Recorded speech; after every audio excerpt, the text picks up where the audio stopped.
Bread halwa చేసే విధానం. ముందు నెయ్యి వేసుకోవాలి. నెయ్యి వేసుకున్న తర్వాత జీడిపప్పు ద్వారగా ఏమిచ్చి పెట్టుకోవాలి. బ్రెడ్ని చిన్న పీసెస్గా చేసి ఆ నేతిలో ద్వారగా వేయించుకోవాలి. దానికి పాలు కావాలి, ఎలాచీ కావాలి. చేసే విధానం చూద్దాం రండి.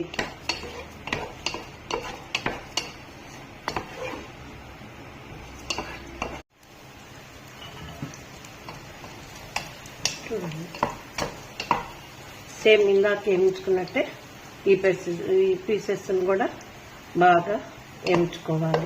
కావలసిన వస్తువులు: దోరగా వేయించుకున్న జీడిపప్పు నేతిలో వేయించుకోవాలి. బ్రెడ్ని చిన్న చిన్న పీసెస్గా చేసుకొని బాగా గోల్డెన్ బ్రౌన్ వచ్చేటట్టు బాగా వేయించుకోవాలి నేతిలోని. అవి చిన్న పీసెస్గా చేసుకుంటే నెయ్యి చాలా తక్కువ పడుతుంది. అదే పెద్ద పీసెస్ అనుకోండి చాలా నెయ్యి కావాల్సి వస్తుంది. అందుకని చిన్న చిన్న పీసెస్గా చేసుకున్నాం అనుకోండి చాలా తక్కువగా నెయ్యి పడుతుంది. చూడండి, అప్పుడే వేగిపోయినాయి బ్రౌనిష్. ఇంకా తీసివేద్దాం. తీసి ఒక ప్లేట్లోకి తీసుకోవాలి.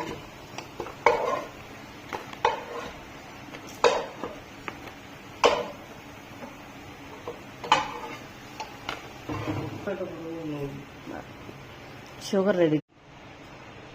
జీడిపప్పుని ద్వారగా వేయించుకోవాలి నేతిలో.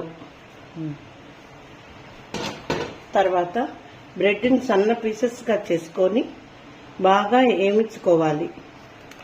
అదే కడాయిలో 1 కప్పు షుగర్ వేసుకోవాలి. 1/2 కప్పు వాటర్ వేయాలి.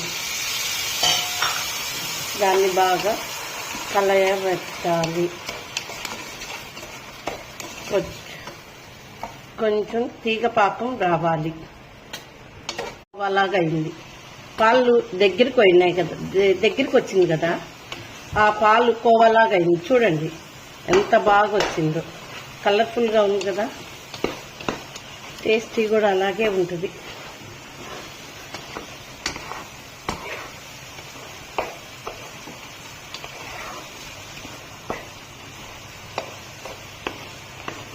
బాగా దగ్గరికి రావాలి.